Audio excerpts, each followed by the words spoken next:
एवढी बिरकट होत चाललेली होती, कारण 1936 पासून ते 1946 पर्यंत देशामध्ये एवढं अराजक माजलेलं होतं की त्याची काही विचारता सोय नाही. त्याचं कारण काय आहे?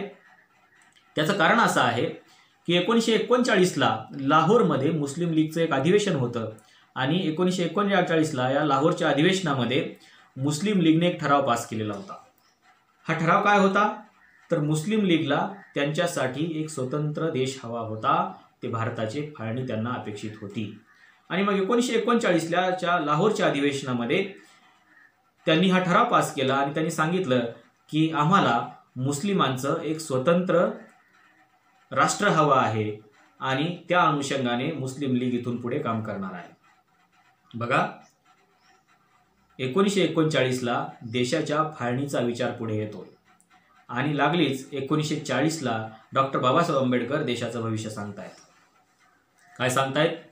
की 1940ला हे पुस्तक जेव्हा मार्केटमध्ये येतं किंवा ते लिहून पूर्ण होतं तेव्हा बाबासाहेब आंबेडकर सांगतायत की देशाची फाळणी ही अटळ आहे.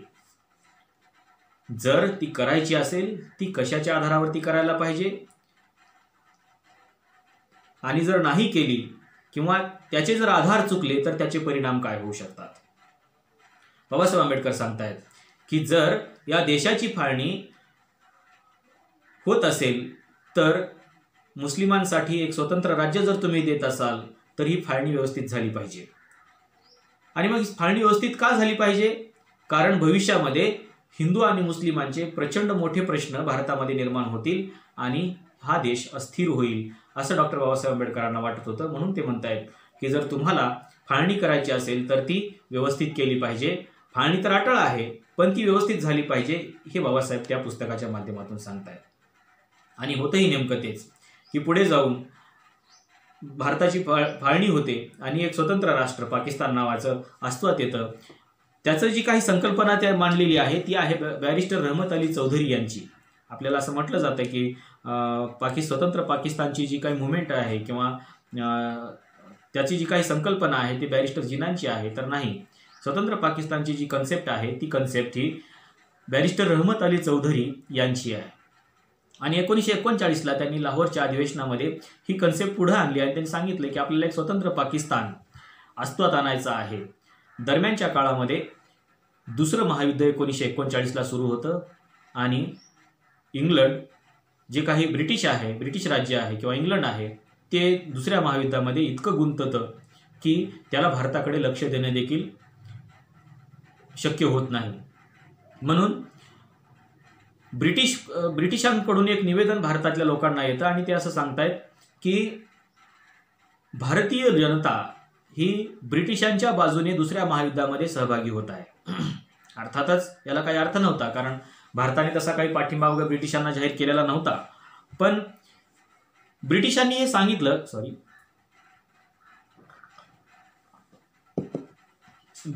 सांगितलं की भारत ब्रिटिशांच्या बाजूने दुसऱ्या महायुद्धामध्ये सहभागी होत आहे आणि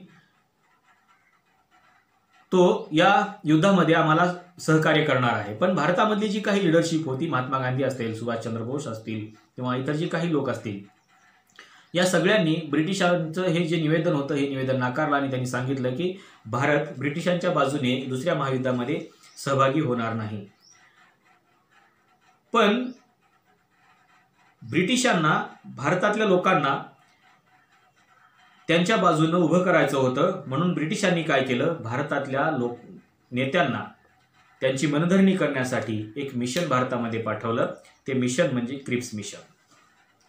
आणि मग हे मिशन ज्यावेळेस भारतामध्ये येतं त्यावेळेस भारतामध्ये आल्यानंतर हे मिशन भारतातल्या नेत्यांसोबत चर्चा करतं आणि हे मिशन असं सांगतं की दुसरं महायुद्ध संपल्यानंतर लागलीच आम्ही भारताला स्वातंत्र्य देऊ, त्याच्यामुळं भारताने ब्रिटिशांच्या बाजूने उभं राहावं. आणि मग ब्रिटिशांच्या बाजूने उभं राहण्याचं जे निवेदन आहे ते निवेदन भारतामध्ये केलं जातं आणि त्यांना सांगितलं जातं की दुसरं महायुद्ध संपल्या आम्ही तुम्हाला काय करू, ब्रिटिशांच्या किंवा हे जे काही पारतंत्र्य आहे याच्यामधून तुम्हाला मुक्तता देऊ, स्वातंत्र्य देऊ, त्याच्यामुळे तुम्ही आमच्या सोबत राहा. दरम्यानच्या काळामध्ये महात्मा गांधी एका वेगळ्या आंदोलनाच्या तयारीत आहेत. कुठलं आंदोलन आहे? 1942चं चले जावचं आंदोलन. आणि महात्मा गांधी ब्रिटिशांना थेट सांगतायत की ब्रिटिशांनी आता भारत सोडला पाहिजे. आणि मग भारत सोडला पाहिजे तर मग भारत सोडला पाहिजे तर आपण काय केलं पाहिजे की आपण एक वेगळं संविधान देखील तयार केलं पाहिजे, याची देखील चर्चा होणं गरजेचं आहे. म्हणून 1942च्या आंदोलनाला भविष्यामध्ये यश येतं आणि दुसरं महायुद्ध संपल्यानंतर भारताला ब्रिटिशांकडून स्वातंत्र्याची घोषणा देखील होते. पण फक्त घोषणा होऊन उपयोग नाही, तर भारताला स्वातंत्र्य देत असताना भारताकडे ते कशा पद्धतीनं इथलं शासन चालवणार आहेत हे देखील ठरवणं गरजेचं आहे. उगीच आज ब्रिटिशांना चले जाओ म्हणून भारताच्या बाहेर काढायचं आणि भारताची राजकीय सत्ता कोण सांभाळायची असा प्रश्न भारतामध्ये निर्माण होईल. म्हणून ब्रिटिश पार्लमेंटनं भारतीय स्वातंत्र्याचा कायदा पास करत असताना त्यांनी काही गोष्टी तत्कालीन परिस्थितीमध्ये सांगितल्या आणि त्यांनी असं सांगितलं की एकतर ते मुस्लिमांचा अनुनय अगोदरपासूनच करत होते, त्यांच्यासाठी स्वतंत्र मतदारसंघ असेल किंवा वगैरे वगैरे, कारण त्यांना इथं काय करायचं होतं, फोडायचं होतं भारतातल्या लोकांना आणि राज्य करायचं होतं. फोडा आणि राज्य करा ही नीती त्यांनी सुरुवातीपासूनच अवलंबलेली होती. म्हणून त्यांनी काय केलं की स्वातंत्र्याचा कायदा पास करत असताना त्यांनी एक गोष्ट त्याच्यामध्ये सांगितली की 14 ऑगस्ट 1947च्या मध्यरात्रीपासून 2 राष्ट्र अस्तित्वात येतील. एक भारत असेल आणि दुसरं पाकिस्तान असेल. पण या 2 राष्ट्रांनी या भारताची फाळणी होत असताना याच्यामध्ये कोणाकोणाला कोणीकडे सहभागी व्हायचं आहे याचं स्वातंत्र्य ते इतरांना देत आहेत. पण हे स्वातंत्र्य देत असताना ते आणखीन एक गोष्ट सांगतायत की भारतामधले जे काही संस्थानिक आहेत हे भारतामधले संस्थानिक यांनी ठरवायचं आहे की त्यांना पाकिस्तानमध्ये जायचं आहे, त्यांना भारतामध्ये राहायचं आहे का त्यांना स्वतंत्र राहायचं आहे. बघा 1932च्या गोलमेज परिषदेमध्ये संस्थानिकांनी त्यांचा प्रश्न उपस्थित केलेला होता की काँग्रेस आमची लिडरशिप करू शकत नाही किंवा काँग्रेसचा आणि आमच्या संस्थानाचा काही संबंध नाही, त्याच्यामुळं काँग्रेस ही काय आहे, एक वेगळी संघटना आहे, आमच्या संस्थानाचं एक वेगळं स्वतंत्र अस्तित्व आहे. आता याचे परिणाम आपल्याला तिथं कुठं दिसत आहेत, भारतीय स्वातंत्र्याच्या कायद्यामध्ये दिसत आहेत. तिथं काय सांगतायत, तिथं हे सांगतायत ही जी काही संस्थानिक आहेत या संस्थानिकांना एकतर स्वतंत्र राहायचं आहे असा पर्याय ते समोर ठेवत आहेत. आणि मग आपण बघतोय की भारतीय स्वातंत्र्याचा कायदा पास होत असताना ते ब्रिटिश पार्लमेंटचे जे काही सदस्य आहेत किंवा भारतीय स्वातंत्र्याचा जो कायदा आहे त्या कायद्यामध्येच एक तरतूद अशी येते की या लोकांना किंवा या संस्थानिकांना कशाचं स्वातंत्र्य असेल, त्यांना जर पाकिस्तानमध्ये जायचं असेल तर ते पाकिस्तानमध्ये जाऊ शकतात, त्यांना जर भारतामध्ये राहायचं असेल तर ते भारतातही राहू शकतात, किंवा त्यांना जर स्वतंत्र राहायचं असेल त्यांचं राज्य निर्माण करून ते स्वतंत्रही राहू शकतात. आता खरा भारताच्या समोर एक मोठा पेच निर्माण झालेला आहे. कारण भारतामध्ये किती संस्थानिक आहेत, जवळपास 565च्या आसपास संस्थानं आहेत. आणि या सगळ्या संस्थानांना जर स्वतंत्र राहायचं म्हटलं तर भारताचं अस्तित्वच किती आहे. मग इकडं निजाम आहे, तिकडं कोल्हापूरचं स्टेट आहे, तिकडं बडोद्याचं राज्य आहे, मग तिकडं होळकर राज्य आहे, होळकरांचं राज्य आहे, अशी कितीतरी संस्थानिका भारतात आहेत. आता जर हे सगळे स्टेट जर विभागलेले असतील तर मग भारताचं अस्तित्वच काय. आणि मग संविधान तयार करायचं तर कोणासाठी करायचं. म्हणून ब्रिटिशांकडून हे जे काही मोठं चॅलेंज या संविधानाच्या किंवा स्वातंत्र्याच्या कायद्यामध्ये येतं हे ॲक्सेप्ट करणं आता खूप गरजेचं होतं. पण तत्कालीन परिस्थितीमध्ये 2 लीडर असे होते, त्या 2 नेत्यांनी सरळ सरळ ब्रिटिशांना ठणकावलं की भारतातल्या संस्थानिकांना एकतर भारतामध्ये राहावं लागेल किंवा पाकिस्तानमध्ये जावं लागेल, कुठल्याही संस्थानिकाला स्वतंत्र राज्याचा दर्जा मिळणार नाही. आणि हे कोण सांगत होतं, हे तत्कालीन परिस्थितीमध्ये नेहरू सांगत होते आणि डॉक्टर बाबासाहेब आंबेडकर सांगत होते. आणि त्यांनी असं सांगितलं सगळ्या संस्थानिकांना की बघा, तुमच्यासाठी जी मुदत दिलेली आहे 40 दिवसाची, याच्यामध्ये तुम्हाला काय करायचं आहे, भारतामध्ये सहभागी व्हायचं आहे एकतर किंवा पाकिस्तानमध्ये सहभागी व्हायचं आहे. आणि जर तुम्हाला या दोन्ही राज्यामध्ये सहभागी व्हायचं नसेल तर तुम्हाला स्वतंत्र राज्य म्हणून अस्तित्व असं मिळणार नाही. आणि मग सगळी संस्थानं भारतामध्ये सहभागी होतात, काही पाकिस्तानमध्ये सहभागी होतात, पण जी काही निजाम स्टेट असेल, अलीगढ स्टेट असेल, तर असे काही 4-5 स्टेट आहेत, संस्थानिकांना आहेत, ती संस्थानिकं भारतामध्ये सहभागी होत नाहीत. आणि मग नेमकं काय होतं की भारतासमोर एक वेगळा पेच निर्माण होतो आणि हा पेच सोडवण्यासाठी मग पुन्हा एकदा स्वतंत्र संस्थानिकांचं एक मंत्रालय निर्माण केलं जातं आणि मग त्याचे मंत्री म्हणून सरदार वल्लभभाई पटेलांना पुढे आणलं जातं. आणि मग आपल्याला माहिती आहे की निजाम सरकारला भारतामध्ये कसं नमवलं गेलं आणि त्यांचं राज्य बरखास्त करून त्यांना भारतामध्ये सहभागी करून घेतलं. पण हा एक प्रश्न मिटला, पण दुसरा प्रश्न असा होता की भारताची फाळणी होणार होती आणि फाळणी जर होत असेल तर तिला बराचसा काळ लागणार होता. आणि मग ही भारताची फाळणी कशाच्या आधारावरती आहे, तर ही धार्मिक फाळणी आहे. काय फाळणी आहे? मुस्लिमांना त्यांचं एक स्वतंत्र राष्ट्र हवं आहे आणि मुस्लिमांना त्यांचं स्वतंत्र राष्ट्र हवं असल्यामुळे मुस्लिमांनी काय करायचं आहे, भारत सोडून पाकिस्तानमध्ये जायचं आहे. पण काय होतं की काही लोकांना किंवा काही मुस्लिमांना असं वाटतं की आपण पाकिस्तानमध्ये जाण्यामध्ये काही अर्थ नाही आहे. मग पाकिस्तानमध्ये जायचं नाही तर मग काय करायचं, तर भारतातच राहायचं. बघा किती मोठा पेच निर्माण होतोय. अर्धे मुस्लिम पाकिस्तानमध्ये जात आहेत, अर्धे भारतातच राहत आहेत. पाकिस्तान भारत एक स्वतंत्र मुस्लिमांचं राष्ट्र निर्माण होत आहे, पण मुस्लिमांना असं वाटतं की आपण भारतात राहिलं पाहिजे काही, आणि मग काही मुस्लिम भारतामध्ये राहत आहेत. डॉक्टर बाबासाहेब आंबेडकर त्यांच्या थॉट्स ऑन पाकिस्तानमध्ये त्या पुस्तकामध्ये असं सांगतायत की जर फाळणी करायचीच असेल तर ती योग्य रीतीने झाली पाहिजे. फाळणी करत असताना ती लोकसंख्येच्या आधारावरती झाली पाहिजे आणि लोकसंख्येची अदलाबदल झाली पाहिजे. लोकसंख्येची अदलाबदल म्हणजे काय? लोकसंख्येची अदलाबदल म्हणजे ही की पाकिस्तानमध्ये जे काही हिंदू आहेत त्या हिंदूंना भारतामध्ये आणायचं आहे आणि भारतामध्ये जे काही मुस्लिम आहेत त्या मुस्लिमांना सुरक्षित पाकिस्तानमध्ये पोहोचवायचं आहे. जर पाकिस्तानमध्ये काही हिंदू राहणार असतील नंतरही फाळणीनंतर तर त्यांचे प्रश्न निर्माण होतील आणि भारतामध्ये जर काही मुस्लिम राहणार असतील तर भारताचे देखील अंतर्गत प्रश्न निर्माण होतील. म्हणून डॉक्टर बाबासाहेब आंबेडकर सांगतायत की फाळणी ही लोकसंख्येची अदलाबदल करून स्वच्छ किंवा स्वतंत्र झाली पाहिजे. पण तसं होत नाही, प्रश्न कायम राहतो. आणि मग त्याच्यानंतर आपण बघतोय की 370च्या अनुषंगाने जी चर्चा पुढे येते त्यावेळेस आपण ते बघणार आहोत की तिथल्या हिंदूंची परिस्थिती काय आहे आणि भारतातल्या मुस्लिमांची परिस्थिती काय आहे. पण आपल्याला हे माहीत असणं गरजेचं आहे की इथं जी फाळणी झाली ती फाळणी व्यवस्थित झालेली नाही. आता जे काही संविधान आपल्याला इथं भारतामध्ये तयार करायचं आहे ते संविधान कशासाठी तयार करायचं आहे? ते संविधान स्वतंत्र फक्त हिंदूंसाठी तयार करायचं नाही, तर त्याच्यामध्ये इतर जे काही घटक आहेत म्हणजे इतर राहिलेले जे काही मुस्लिम आहेत त्यांना देखील त्या संविधानाच्या माध्यमातून आपल्याला काय करायचं आहे? जस्टिस द्यायचं आहे.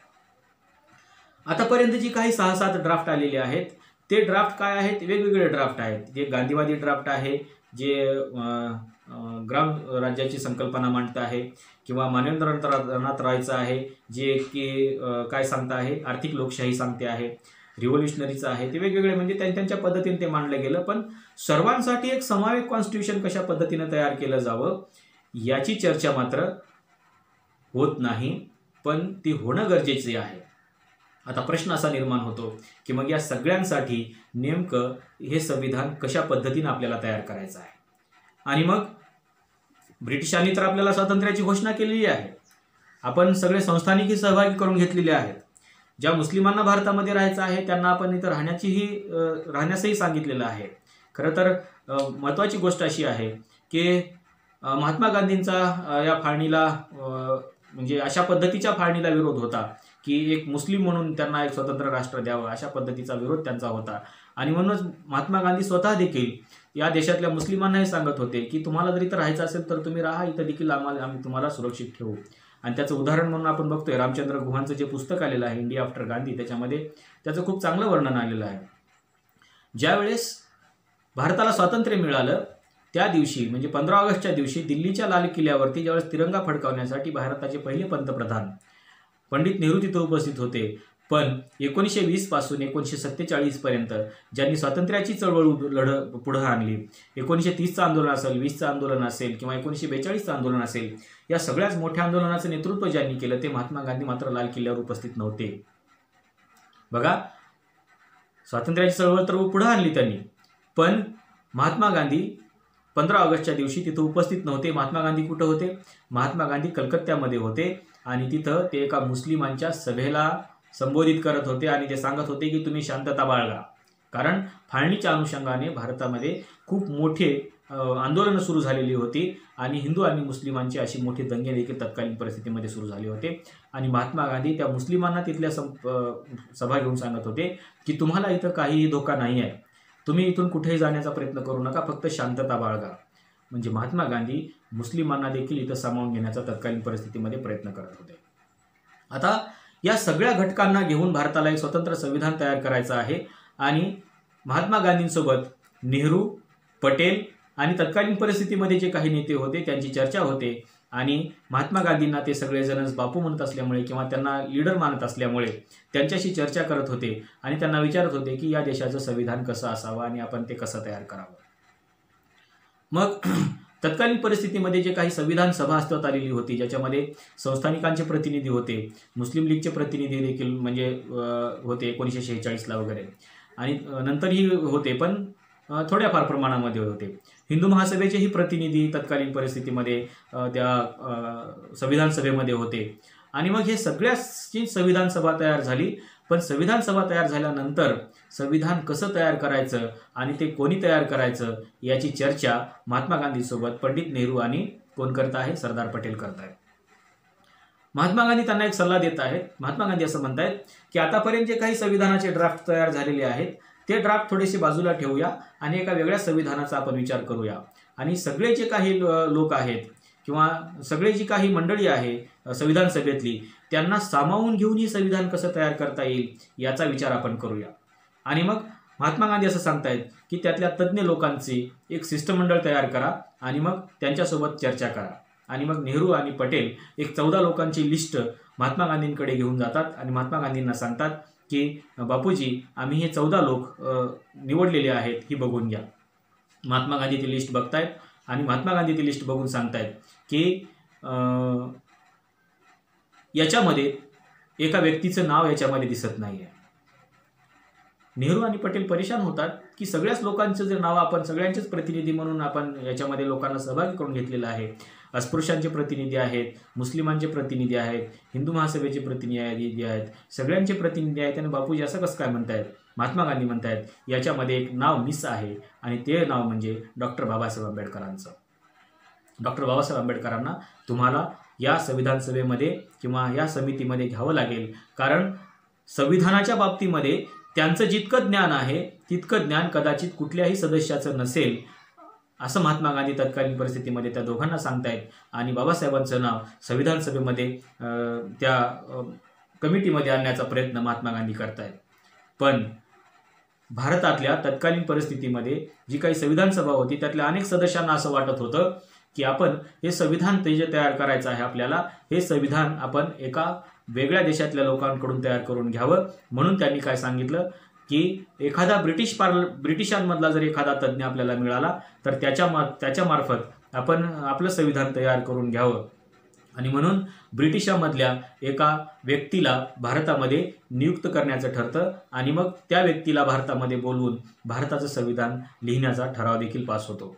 आता नेमकं इथून पुढं या ब्रिटिशांकडून जे काही व्यक्ती बोलवलेलं आहे ती डॉक्टर बाबासाहेब आंबेडकर, नेहरू, पटेल आणि भारताची संविधान सभा नेमकी काय करते आहे आणि मग भारताचं संविधान नेमकं कशा पद्धतीने तयार होत आहे याची चर्चा आपण पुढच्या लेक्चरमध्ये करू. कारण 5 वाजेपर्यंतचा सरांनी मला या ठिकाणी वेळ दिलेला होता. मला वाटतं 5 वाजून पुढे गेलेले आहेत.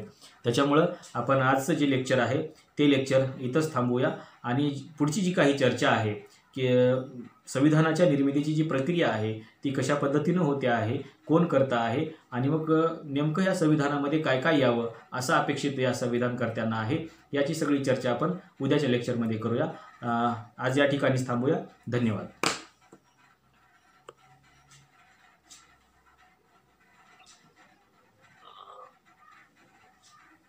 जर कोणाला काही प्रश्न असतील तर एखाद 2-3 प्रश्न असतील.